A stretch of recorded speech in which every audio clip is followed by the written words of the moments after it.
welcome back to another edition, another episode.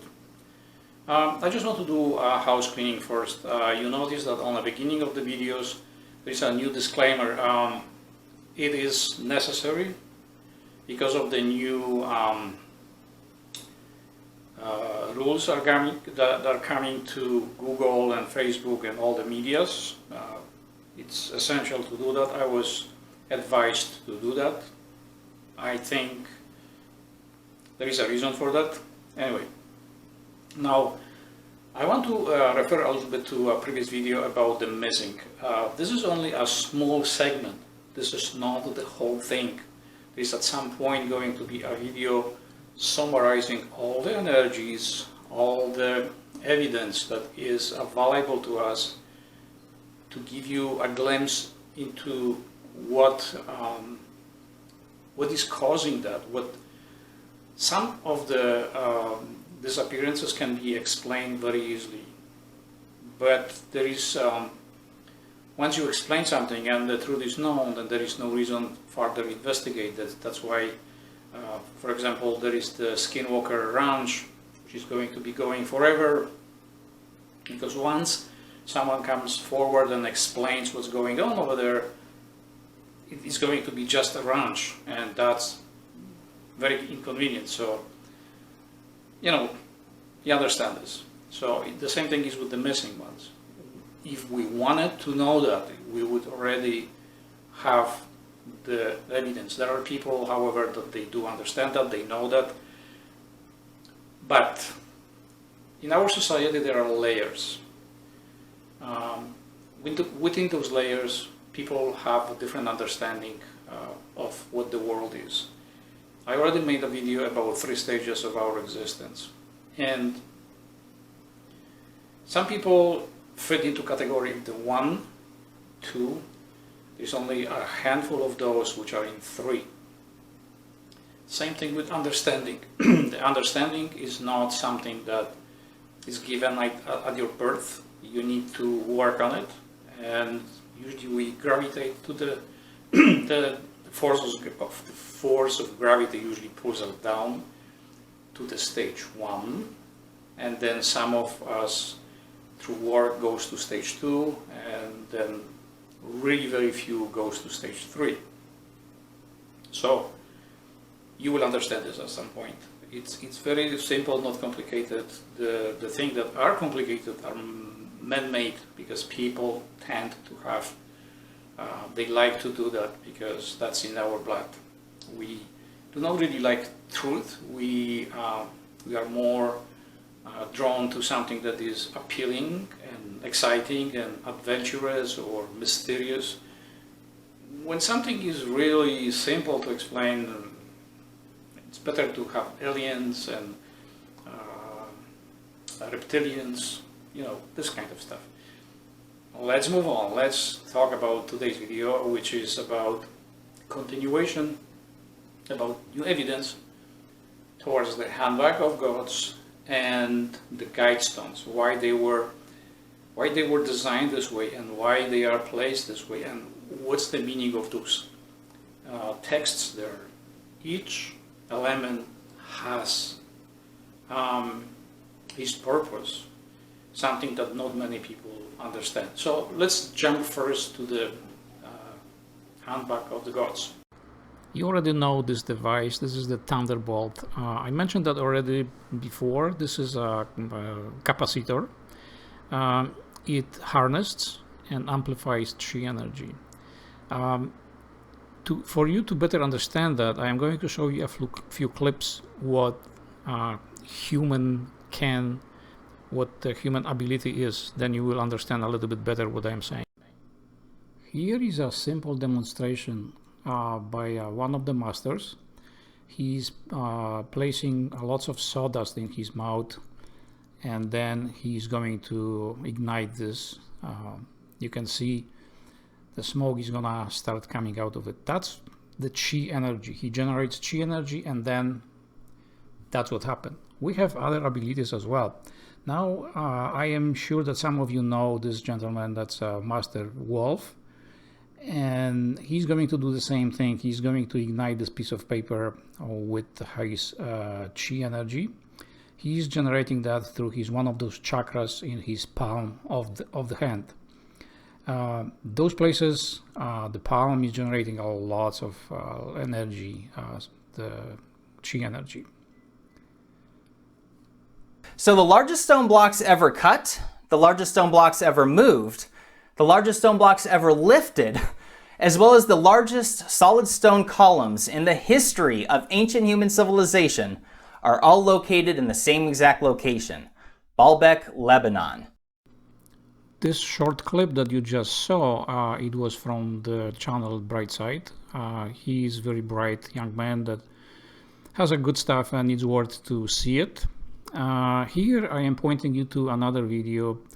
I want you to get accustomed to that. When you do searches like that, the Google actually is going to show you more videos in that field. This is the ability that they are coming to surface right now, and it's in fact not the devices that are making the levitation, it's the humans. Surprise! From all those clips that I show you here, you can see that humans are able to do lots of interesting things. They have extraordinary gifts. This is only a fraction of what we can do. There are others who can do way more. If you study Tibet and what those monks can do, what the monks can actually do, it's amazing. There are other martial arts places like Shaolin Temple, for example, has its secrets. Masters, top crop of the cream of the crop, has the ability to do things that are very unusual. However, people are not allowed to record those things. Our world is more and more liberal, and we see some of it, but there are still things that are only secrets for the masters. So I'm sure unless you are the master, then you know what I am talking about. There are restrictions, not because of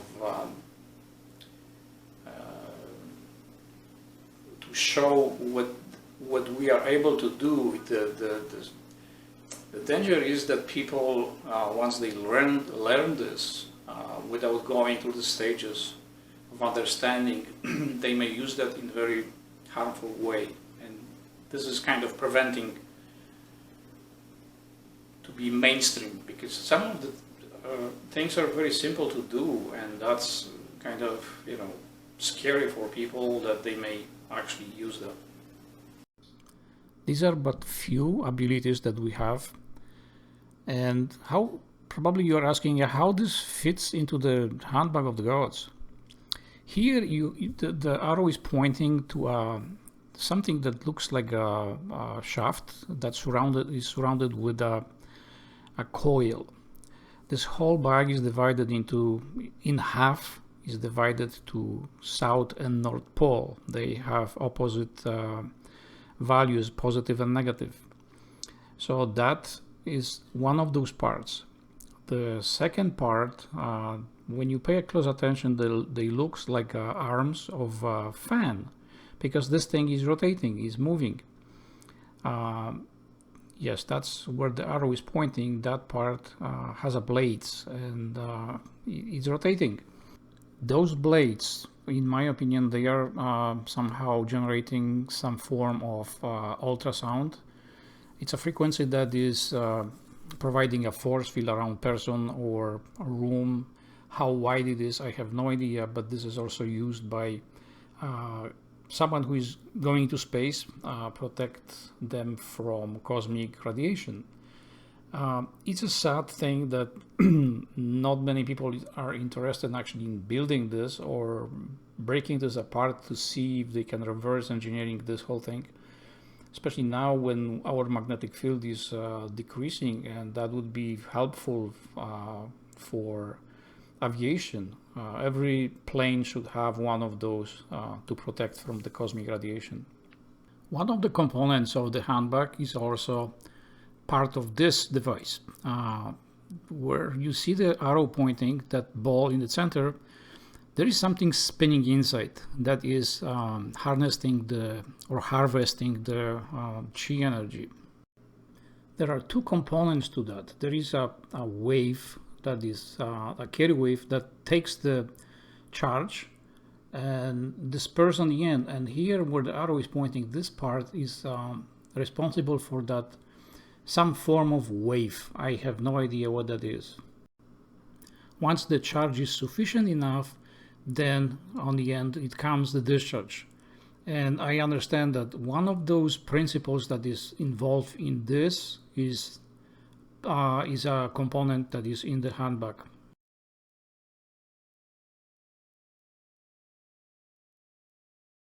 Here we have bird's eye view of Laramie Cross Canyon. This image was taken from Thunderbolt's project video, where Andy Hall is presenting all the forces that are behind carving this unusual feature.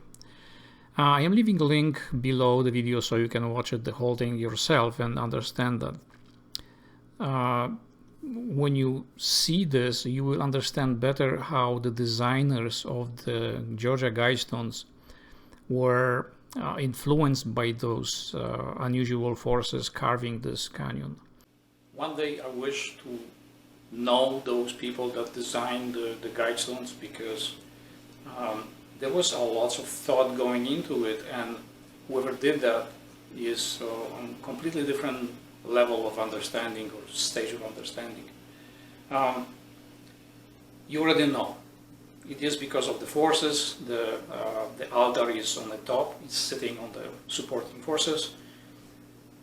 Strangely enough, there are languages in which people claim the 10 Commandments are there.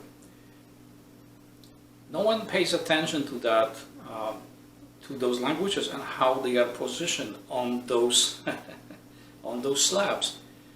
Do some digging and see for yourself how clever this is done with the Russians, with the Americans, with the Hindu, Chinese, all around, how they are positioned.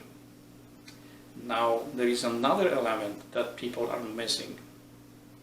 Is on that, on the edges of that top slab, there are carvings in other languages. There are all languages. Look at this, how they are positioned. Study this. Then you will have a little bit better picture. Or you can just jump to the mainstream, panic. The shadow people build it and they try to kill us, and there is a hidden agenda and so on. Or you can just open your mind and just look. Those people may not be perfect, and I am sure that within those organizations there are also levels. There are certain levels of understanding. But whoever designed this, it was very clever. There was a lot of thought put into it. And it's not a design to be a scary thing. This is only a concept. If you understand that 2,000 years ago, then 1,000 years ago, we put forward an idea, brand fresh, virgin idea of how we as a society, as a human being, should, what would be the most optional or most effective way interacting with each other, what would be the most beneficial, what would be the rules around it, or I should say the principles around it. And there is nothing new. This concept that you read in those 10 simple lines is following humanity for a very long time. It was always presented at the cusp of changes to have some form of guide points, what would help rebuild or start being cooperative, working together, and building new civilization. And that's the whole concept.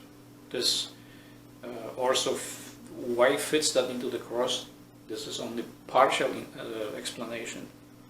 Also, there is another explanation comes with it, that each time the idea was presented, it was crucified. It came to a point where people were happy, they wanted the change, but they saw too many things wrong with that, like as we see this right now. I hope this concept is not going to be crucified, but each time it was. Therefore, it's the cross, it's a game. It is supposed to be not sacral, but sacred. Those are two different things. People look at this as a sacral altar. That's not what it is. It's a sacred. It's a place where, as the name is saying, those are guides. This is only to trigger your mind to think about what is being said and how is being said. Those are only guide points, not rules. And I cannot stress this enough, that if you are going to, if there are lots of people thinking in different terms, that these are rules made for us. No, they are not. Because you, the person, you and me, you have the choice. You can rebel against it, not accept it, or accept it, or even improve it, because there is always room for improvement, no matter what. So I hope that is explanation good enough. You now broaden your view of the world or knowledge of the world of that what I just said. Some may not accept it, that's fine. I am not here to change your view on the world. I am just trying to present to you what is being presented to me, and then you do with that information as you please. You do not, I am not a prophet or a guy that is trying to convince you of something. I am only presenting to you what is being said. I know I repeat this over and over, but that's my job. That's my contract, and I am going to be doing this as long as I live, pass the information to you, and then you do as you please. I am already gathering material for preparing stuff for 2 more videos. One is about the test for the polar reversal, if you are ready, or how you are ready, the mental state of your being, getting ready for that. And the second one is, it's not the sound. I need to explain something in that. It's very interesting. You're gonna like that video. And here on the end, I want to give you a little bit bonus. I promise I know a little bit herbs, so since you are using a lot of disinfectants and sanitizers, you already are poisoned, because they are not good for you anyway. It doesn't matter if it's alcohol or anything else. They just accumulate in your body. Ask any nurse in the hospital what they have to go through. This is just a nightmare. So what I do once in a while, I usually chop dandelion leaves into all kinds of salads. But if you don't have time, just dump them into blender, put a little bit of pineapple, put into that leaf or 2 of just white cabbage, crush them, and drink that twice a day. Make a habit. Just make for 1 week. You will see how much the toxins are going to go out of your body. Simple. You don't have to come up with some crazy ideas of cleansing your body, because people are going to, oh my God, I have people that are very religious about that. It's just something very simple, and that will do it. How much? This is up to you. Just take a few leaves of the green dandelion. You can use fresh root as well, even better, because it has a lot of potassium and magnesium. That's even good for your skin. Pineapple is it's very acidic, so if you have problems with that, put something else that is changing the taste of the dandelion leaf. Put a little bit of mint, maybe even vanilla if you like it, just a little bit, just to break the taste. Aniseed or fennel seeds, or just fennel, just fresh fennel, just cut it in if you have acid reflux, if your stomach is disagreeing with you because the pineapple is acidic. And then remember, put the cabbage leaf. That is really good